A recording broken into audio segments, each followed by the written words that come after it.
Bienvenidos una vez más al ciclo Comunicándonos, aquí en el Diario Agroempresario. Hoy charlaremos con el ingeniero Juan Pablo Ioele, el jefe de la Agencia de Extensión Rural de Corral de Bustos, del INTA, en el departamento de Marcos Juárez. Una zona castigada, una zona que sufrió las inundaciones, importante productivamente en la provincia de Córdoba. Vamos a ver cómo está esa zona. Juan Pablo, bienvenido. ¿Cómo estás? ¿Qué tal? Gusto, gracias por invitarme. Bueno, gracias por estar aquí.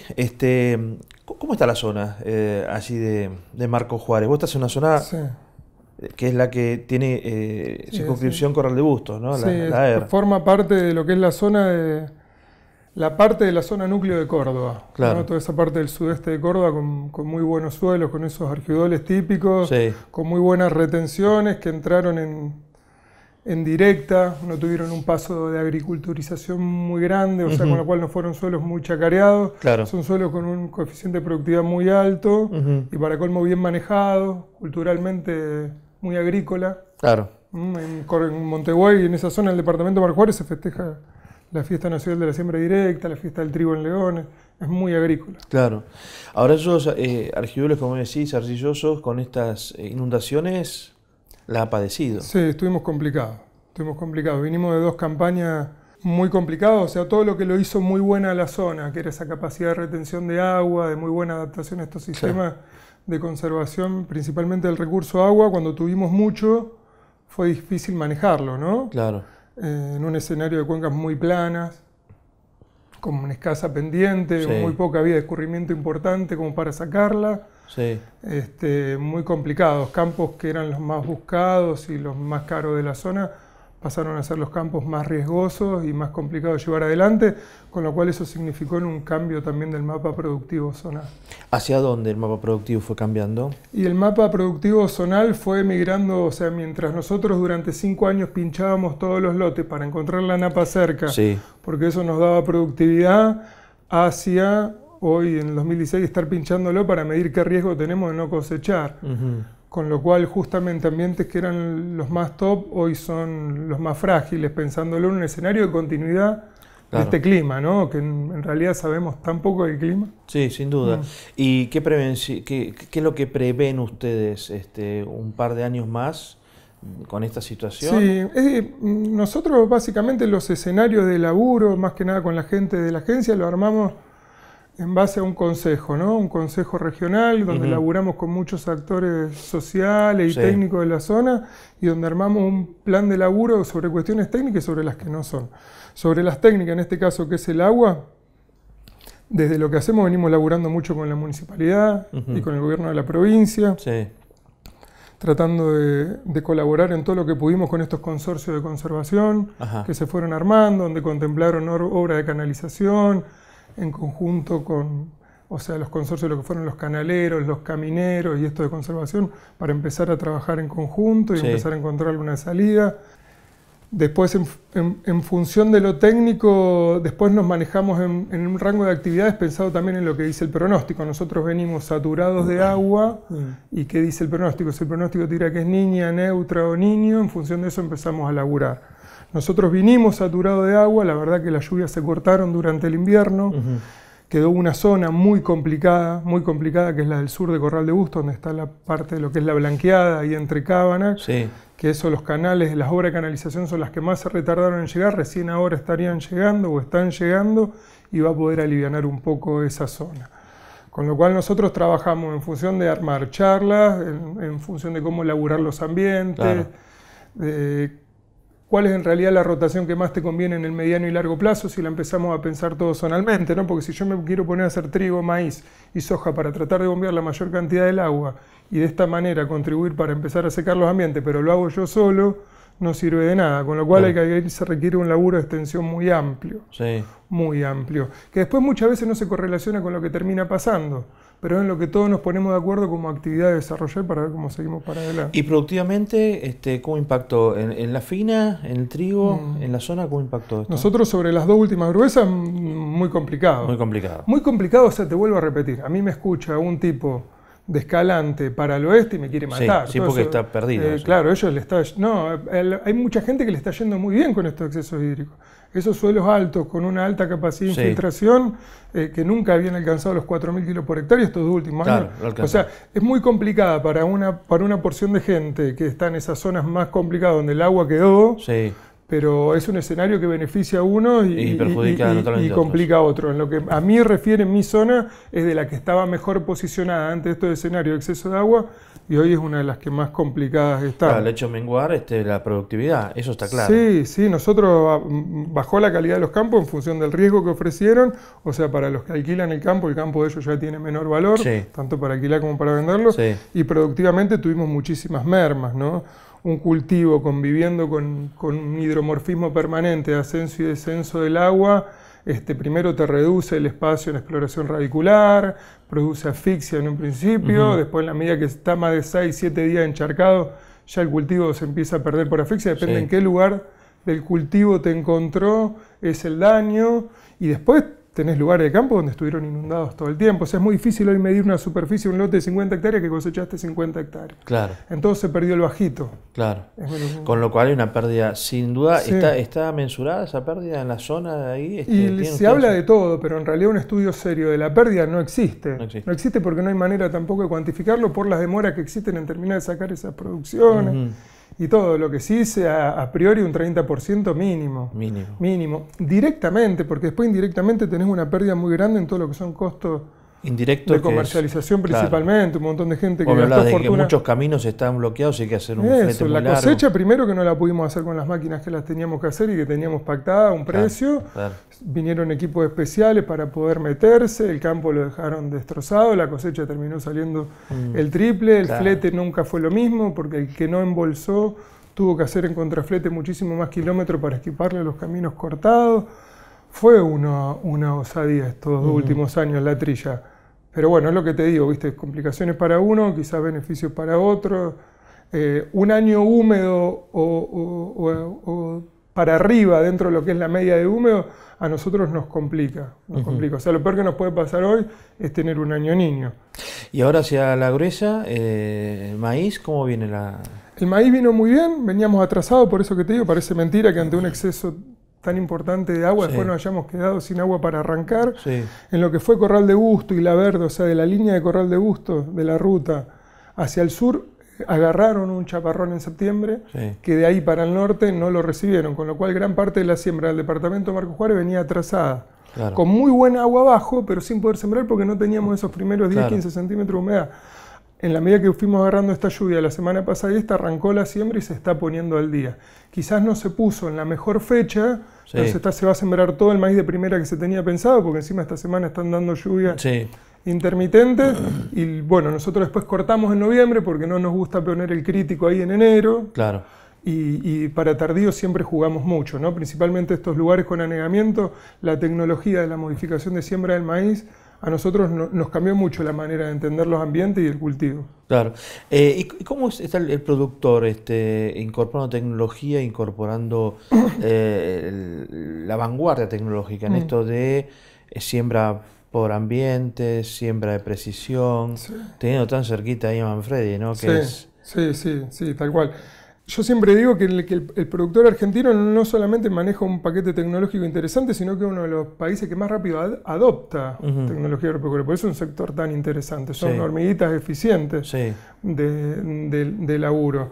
Y trabajan con toda la tecnología y conociendo bastante lo que hacen, ¿no? ¿En tu zona cómo lo palpás? ¿Cómo lo estás percibiendo? Y en nuestra zona lo vemos en la medida en cómo, primero que existe un mito que desde la visión empresarial, el productor agropecuario argentino es deficiente, lo cual coincido en un gran porcentaje, pero en la mayoría de los casos manejan bastante bien los escenarios. En la medida en la cual se lo intentó involucrar dentro de un escenario argentino en el cual estaba complicado hacer maíz y trigo, se dan cuenta enseguida que soja era lo mejor. Apenas mejoró un poco el número para maíz por la quita de retenciones, son sumamente conscientes de todo lo que aporta el maíz al sistema y lo incorporan enseguida con un paquete tecnológico acorde a la inversión que lo van a hacer. Este año subió muchísimo la cantidad de fertilizante que se vendió y la cantidad de tecnología, de proceso y de insumo que se va a poner en los lotes de maíz, que ya se puso en trigo. Hoy todos los trigos están monitoreados, se lo está siguiendo contra enfermedades, se está aplicando en los momentos en los cuales hay que aplicar. Vos ves un cambio desde la tecnología en estos últimos años. ¿Y eso se da en qué porcentaje de los productores de tu zona, sí, ¿no? Porque vos la que recorres en la diaria, digo. Sí, en la media. La media, un 60%. Un 60%. Un porcentaje, no sé, sí, pero sí, a grosso modo, como muy estimativo. Más de la mitad te adquiere esa tecnología. Tenés gente que incorpora muy rápido tecnología. Yo siempre le digo a los productores que es una locura no tener un asesoramiento independiente. Claro. Que eso es lo que te brinda la oportunidad de incorporar tecnología. El asesoramiento independiente, con esto no estoy en contra del asesoramiento de las cooperativas, ni de los que venden insumos, ni nada, pero una persona que trabaja para tu cultivo por 0,4 quintales por hectárea, se paga solo. Es una locura. En un cultivo que rinde, supongamos 4.000 kilos, que de 4.000 o 4.400, y tenés salvado todo el aspecto técnico de estar persiguiendo, incorporando tecnología, no estar atrasado, porque muchas veces lo que existe es un desfasaje. En ese 40% restante del que no hablamos, recién ahora está manejando bien rama negra, y tenemos yuyo colorado hasta la cabeza. O sea, son 2 o 3 campañas que venís cerrándole un poco en los resultados productivos y económicos por no estar asesorado. Pues ese es un gran tema, ¿no? Eso en la agencia de extensión se ve muchísimo, porque yo recibo a todos. Claro. Básicamente uno trabaja como un brazo en la extensión desde investigación hacia el territorio. Sí. Y ahí en el territorio, es lo que te decía hace poco, es muy difícil poner en el productor argentino un estereotipo de productor argentino. Cuando yo te digo asimila muy bien la tecnología y la incorpora, es ese 60%. Después tenés ese 40% que viene un poco más atrasado, que la viene haciendo como puede, que quizás le importe poco, que de eso también hay. Pero volviendo a lo de la tecnología, se está trabajando bien. Hoy se viene trabajando también muy bien por ambientes. Muy bien por ambientes. Eso se incorpora. Sí, hoy se viene... Bueno, hay cosas que ya son parte del pasado, pero que ayudaron muchísimo de lo tecnológico, como fueron todos los equipos sobre los pulverizadores, ¿no? Ahora, el productor que vos estás en contacto es un productor con mentalidad empresaria, es un productor que lleva los márgenes, que ajusta dosis, que analiza el gasto que hace. Y no, volvemos a lo anterior. Tenés un porcentaje que puede andar entre el 50 y el 60% que trabaja con una gestión básica, en la mayoría de los casos, básica, un margen bruto, ir a hablar con el contador y que le trate de traducir esos números contables a productivos. Y tenés un montón de gente que no lo podés creer, que trabaja en un nivel de producción importante y en el cual se van a fijar en el resumen de la cooperativa al final del año para más o menos explicar cuánto pusieron y cuánto les quedó. O sea, desde ese lugar hay cosas para avanzar. Pero ahí tiene particularidades el productor argentino. Este productor que no es tan bueno en la gestión, muchas veces es tremendamente eficiente de lo productivo. Entonces todos esos desajustes que hace, los licúa por estar muy complicado de la gestión, de la comercialización y el conocimiento, los termina compensando mucho con lo productivo. A veces tenemos gente que de lo productivo es desastrosa y de lo comercial labura muy bien. ¿No? Nosotros lo que tenemos que apuntar es a llevarlo a la media hacia los dos y desde ese lugar ir mejorando la brecha entre los que más atrasados están y los que mejor vienen, principalmente del INTA es nuestra obligación. Ahí el INTA, en tu caso, estás en la Agencia de Extensión Rural de Coral de Bustos, que pertenece al experimental de Marcos Juárez. ¿Cuántas agencias tiene Marcos Juárez? Y Marcos Juárez tenés al norte, tenés a Nuetinger, tenés al oeste a Belleville, al sudoeste a Pose. Yo te estoy diciendo lo que es el PRED del este, ¿no? Que son las agencias más comprometidas con el que después tenés varios, tenés el del sudoeste, todo. La provincia está dividida en dos. Una la tiene Manfredi y la otra. Yo te estoy diciendo más que nada lo que es el PRED ahí del sudeste, lo que es Marcos Juárez. Entonces te dije Nuetinger, Belleville, Justiniano Pose, Corral de Bustos y Marcos Juárez. Y Marcos Juárez. Son las satelitales de la experimental. Esas son las que estamos ahí en el PRED del sudeste. ¿Y las líneas que trabaja la experimental y que seguramente las baja a las agencias, cuáles son fundamentalmente? Sí, bueno, básicamente para que alguien entienda el funcionamiento de una agencia de extensión, uno es una unidad satélite de lo que es el trabajo del experimental. Con lo cual tratamos de trabajar siempre en contacto con lo que son las áreas de investigación para bajar todo eso, lo que te decía, al territorio con el productor.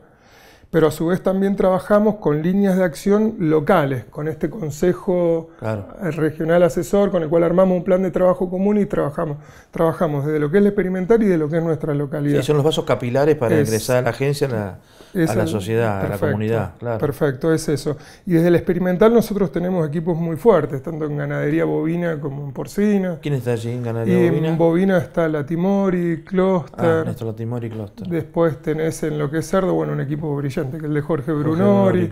En trigo está el equipo de Jorge Fraschina, Bainotti. Después tenés en soja a Pancho Fuentes. En maíz a Balones, en lo que es protección es muy fuerte con Fernando Flores en insectos y con Silvia Balón en enfermedades. No, es un equipo de investigación muy interesante, con lo cual para nosotros es un respaldo muy importante. A veces hasta nos sentimos mal por el poco aprovechamiento que a veces le damos, sentimos, ¿no? Claro, claro. El trabajo tuyo básicamente no tiene horario, vos estás a full time, ¿no? Y es complejo, no es tan sencillo de medir, es como el trabajo agropecuario. Cuando te necesitas. Hay días en los cuales vos te dedicás más a las cosas internas y todo lo que es la información, cómo vamos a laburar, cómo estamos trabajando con el experimental, qué cosas hacen falta, qué tenemos que pasar al experimental, porque nosotros trabajamos permanente hasta con una contabilidad en conjunto. Y hay días en los cuales no sacás el culo de la silla de las camionetas de los productores que te pasan a buscar, que son los periodos de pulverización, de siembra principalmente. Ahora, tampoco hay fronteras, porque vos estás pegadito ahí a la frontera con Santa Fe, digo, me imagino que muchos productores santafesinos se te acercan. Sí, si bien el INTA tiene una jurisdicción provincial, nosotros no podemos discriminar en función de eso. Tenemos muchísimos productores de la zona de Chañar, de Caferata, bueno, del barrio, que lo cual es nuestra misma región geográfica y de laburo. Y a eso se les atiende como si fuese... Sí, Instituto Nacional de Tecnología Agropecuaria. Tu área es, o sea, aunque sea para de los Córdoba, productores, hay cosas que es muy difícil discriminar. En realidad nosotros tampoco no podríamos muchas veces ni acompañar a un productor a ayudarlo, porque estamos trabajando como un competidor directo del técnico zonal. Con lo cual podría parecer eso, pero nosotros siempre tratamos de que todo sea un trabajo ida y vuelta y generamos un trabajo en conjunto con ese productor y le terminamos metiendo un ensayo y empezamos a laburar con él para que se entienda que esto es recíproco, que es un laburo entre todos, que no es que la agencia del INTA está para ir a sacarle un poco de información en función de esto y veo cómo la aplico, sino de trabajar y generar líneas de trabajo en conjunto que terminan sirviendo para todos. Esos ensayos muchas veces terminan siendo demostrativos para el resto de los productores que muchas veces no tienen acceso a información más directa, ¿no? Hoy la información está en todos lados. Ahora, ¿el productor se acerca a la agencia de extensión o ustedes tienen que ir en busca de los productores o hacen actividades convocantes? ¿Cómo es el trabajo ahí, Juan Pablo? Es un poco y un poco, o sea, vos tocaste todos los puntos. Tenés productores que se acercan ya por historia, que se vienen acercando al INTA porque los une una relación de hace muchos años. El INTA de Marcos Juárez fue muy fuerte con la siembra directa, con lo cual generó muchísima relación con muchísimos productores de la zona, con lo cual nosotros participamos con muchos productores agrícolas. Pero en mi zona en particular existen gran cantidad de productores porcinos, mixtos, que muchas veces no tienen muchas hectáreas o que no participan de un CREA o de una regional de APRESID. Y cuando nosotros armamos las jornadas se empiezan a acercar y a partir de ahí generamos la relación. O sea, es salir a buscarlo en una parte, más el grupo, el núcleo fuerte que tenés que siempre te persigue. ¿No? Pero y en esto de estar trabajando en problemáticas que te decía, emergentes con ese consejo, te da la posibilidad de estar interactuando permanentemente con las necesidades y con los actores de cada una de esas necesidades. Tal cual. ¿En tu agencia tenés una administrativa, me decías? Sí, tenemos a Claudia, una ya... que es la que maneja la agencia. Es Mamá Pato, Claudia Igonet. Después tenemos una ingeniera, becaria, Alejandra Massino, está terminando la maestría acá en la UBA. Muy buena, una mano tremenda, trabaja codo a codo a pesar de que es becaria, como se la carga al pecho conmigo a la agencia como nada. Y tenemos a Juli Rosa en Cambio Rural, también laburando muy bien ya desde hace unos años. ¿Cambio Rural? Con Pro Huerta. Con Pro Huerta. ¿Y el Pro Huerta trabaja más en lo que es la planta urbana o también trabaja en las áreas rurales? Vos acordate que el Pro Huerta no es del INTA. El INTA es un articulador, es un programa del Ministerio de Acción y Desarrollo. Claro, ahora. Históricamente nació en el INTA. Y lo articula el INTA, lo articula, le pone la estructura y lo labura. Y en función de eso también recibe recursos. Es nuestra vinculación más profunda la localidad. Con la planta urbana, digamos. Hoy porque tenés alumnos de todos los colegios, los hogares de ancianos, todos quieren armar la huerta. Sí. O sea, hacemos muchísimas charlas, Juli trabaja muchísimo en eso. Estamos trabajando desde hace ya casi un año en la formación de una feria de productos regionales, en esto de empezar a laburar las áreas complicadas con las pulverizaciones y abandonadas de los pueblos en proyectos de huerta. Sí. Pero para todo eso también tenés que generar un mercado para que después lo puedan vender y darle continuidad. Sí. Así que estamos trabajando con la gente de ProHuerta y la MUNI también de Corral en eso. Sí. No, es variadísimo y muy entretenido. ¿Cómo la ves la extensión? Porque por lo que noto sos un apasionado de la extensión, ¿no? Sí. ¿Cómo la extensión en nuestro país? ¿En qué punto la encontrás? Es decir, ¿crees que necesitamos mayor transferencia tecnológica, mayor extensión, mayor trabajo en concientización? Sí. Creo lo que creo haberte captado la idea. Desde la extensión, hoy para mí el desafío es trabajar generando vínculos y asociaciones válidas entre los productores. Quizás porque a mí me tocó participar del trabajo en el grupo CREA, sí, y después participé también en el laburo en cambio rural, claro, y en las cooperativas también. Es notable siempre la diferencia de la gente que trabaja con gente tratándolo de hacerlo de la mejor manera. Exacto. Que el que se corta solo, sí, por un montón de cuestiones. Sí. Porque la vida le tocó, por, sí, un montón de cosas. Sí. Y en eso hay que hacer un esfuerzo porque en la medida que vos lo juntás, empieza a existir un vínculo en el cual todos se enriquecen, ¿no? Siempre digo que el éxito de los grupos CREA es ese momento de reunión en el cual todos se cuentan cómo le está yendo y qué cosas hicieron, así yo me entero, claro, cómo está comercializando vos, a qué precio, mira qué bueno, yo ese teléfono no lo tengo, che, vamos a ponernos a hacer esto en conjunto. O sea, en ese vínculo de gente que está tratando de hacer de la mejor manera lo mismo que haces vos. Ahora es un desafío más que interesante, ¿no? Porque tenés barreras culturales enormes, más en la Argentina.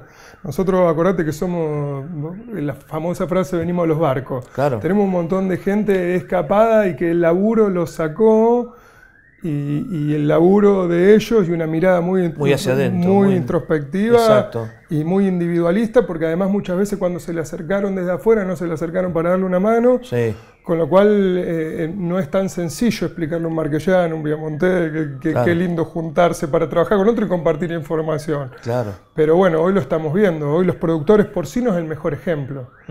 Hoy el productor porcino que va a subsistir es el que logra escala y eficiencia. Sí.